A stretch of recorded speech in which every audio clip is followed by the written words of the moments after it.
Hey guys, Dan here, and I have a unboxing and you can do a little tutorial on how to update the firmware on your 8BitDo Bluetooth receiver for the NES. Yeah, really nice little piece of hardware. I actually bought 4 of these for my retro AVS, well, my console from retro USB. It's the AVS, which is essentially a NES clone console, but it's very, very good.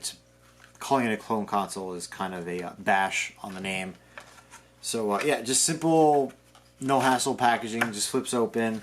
You get a little USB, micro USB to USB dongle, a small little card that gives you just a little bit of information on the unit, and just like the plastic shell. So what we have over here, let's see if I can get this nice and focused for you. Let me see. Unfortunately, I can't really get it to focus right now. I don't know. I'll figure that out later. This is a new camera. I'm not really super used to using it yet. But you have your little button here for syncing with your Bluetooth devices, a indicator light, and a micro USB port. Now, this micro USB port isn't to charge the unit. It actually gets powered through the system itself, but this is for firmware updates. And you can actually, if you really want to, you could connect this port in here to the USB dongle, plug it into almost any device, and sync up a Bluetooth controller to it. And yeah, it just works as a regular Bluetooth receiver, which is also really cool.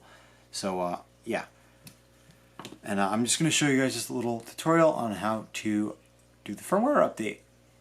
Hey guys, so what you're going to want to do if you want to update the firmware on your 8BitDo is navigate yourself to the 8bitdo.com website and click on whatever product that it is that you want to update the firmware on.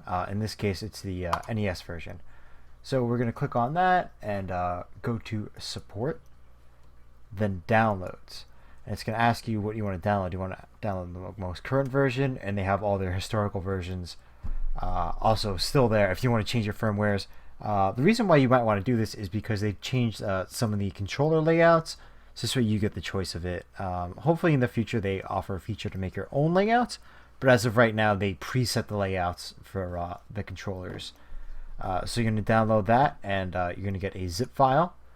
You're going to open that up over here, and that's what it's going to look like. You're going to have your update tool and your firmware, and you're going to want to extract those to wherever you want to on the computer. I recommend extracting it specifically to the desktop, so this way you have the all that stuff just up front and you can access it very quickly.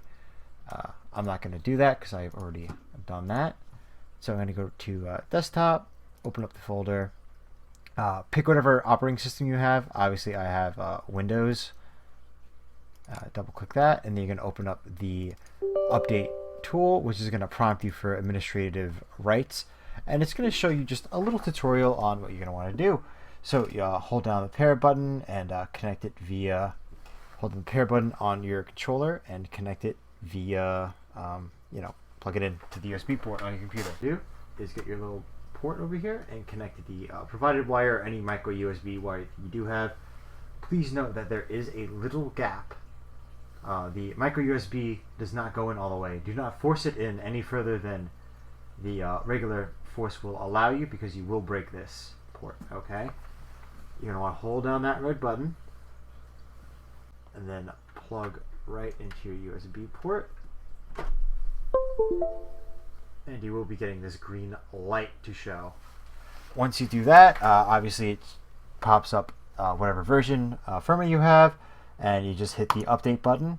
You locate where your current firmware is, and you hit OK, and a little progress bar will go up over here. It honestly doesn't take too long, and this is super easy with this tool that they made. They could have made this some more convoluted.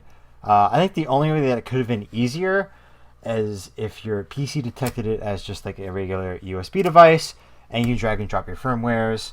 I don't know enough about like electronics and software and stuff like that to know if that's even possible, but that would have been a lot easier than this tool. But you know what, this tool looks really nice, and you know that it was actually done properly using it instead of maybe you putting a corrupted file on there or something like that.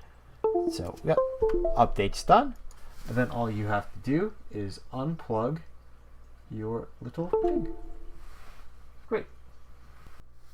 I'd like to thank you guys for watching. If you have any questions about how to update the firmware, please leave it down below. Any comments or anything like that, questions, anything, please leave the questions down below. I'll respond promptly. Thank you guys for watching, and I'll see you guys next time.